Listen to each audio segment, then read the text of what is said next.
মাত্র 5 সেকেন্ডে বোর্ড পরীক্ষায় আসা এই ধরনের এমসিকিউ কিভাবে সলভ করতে হয় সেটাই শেখাবো আজকের ভিডিওতে।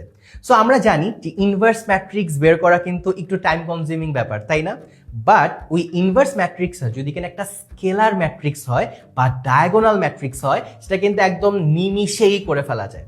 যেমন তুমি এই প্রশ্নটার দিকে লক্ষ্য করো, প্রশ্নটায় এই যে ম্যাট্রিক্সটা দেওয়া আছে, এখানে কর্ণ বরাবর আমাদের এলিমেন্টগুলো কত 3 এবং আমরা জানি যদি কর্ণ বরাবর শুধুমাত্র এলিমেন্ট থাকে এবং বাকি সবাই যদি শূন্য হয়, সেই ধরনের ম্যাট্রিক্সকে ডায়াগোনাল ম্যাট্রিক্স বলে, এবং এলিমেন্টগুলো যদি সমান হয় সেগুলোকে স্কেলার ম্যাট্রিক্স বলে। হোয়াট এভার, ডায়াগোনাল হোক বা স্কেলার হোক, এরকম যদি একটা ম্যাট্রিক্স থাকে তার ইনভার্স বের করা খুবই সিম্পল। তুমি কি করবে, জাস্ট কর্ণ বরাবর এলিমেন্টগুলোকে উল্টে দিবে।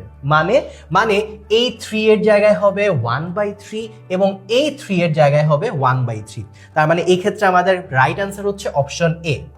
ঠিক আছে? সো আমি যদি তোমাদেরকে আরেকটা এক্সাম্পল দিয়ে একটু বুঝাই তাহলে হয়তো আর একটু ক্লিয়ারলি বুঝবে। পরের এমসিকিউটাও দেখো, এটা কিন্তু কি একটা ডায়াগোনাল ম্যাট্রিক্স, কারণ কর্ণ বরাবর শুধু এলিমেন্ট আছে 2 3 4, বাকি কোনো এলিমেন্ট কিন্তু নাই। তাহলে এটার ইনভার্স কি হবে?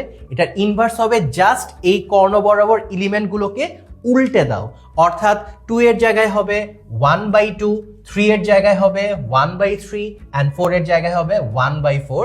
তার মানে কারেক্ট অ্যান্সার হচ্ছে অপশন ডি। আশা করি হ্যাকটা বুঝতে পেরেছো। যদি বুঝতে পারো তাহলে ঢাকা বোর্ডে আসা এই এমসিকিউটা সলভ করো। আই গেস 5 সেকেন্ডেরও কম সময় লাগবে। কমেন্টে অ্যান্সারটা জানিয়ে দাও এবং এই ভিডিওটা সেভ করতে কিন্তু ভুলো না।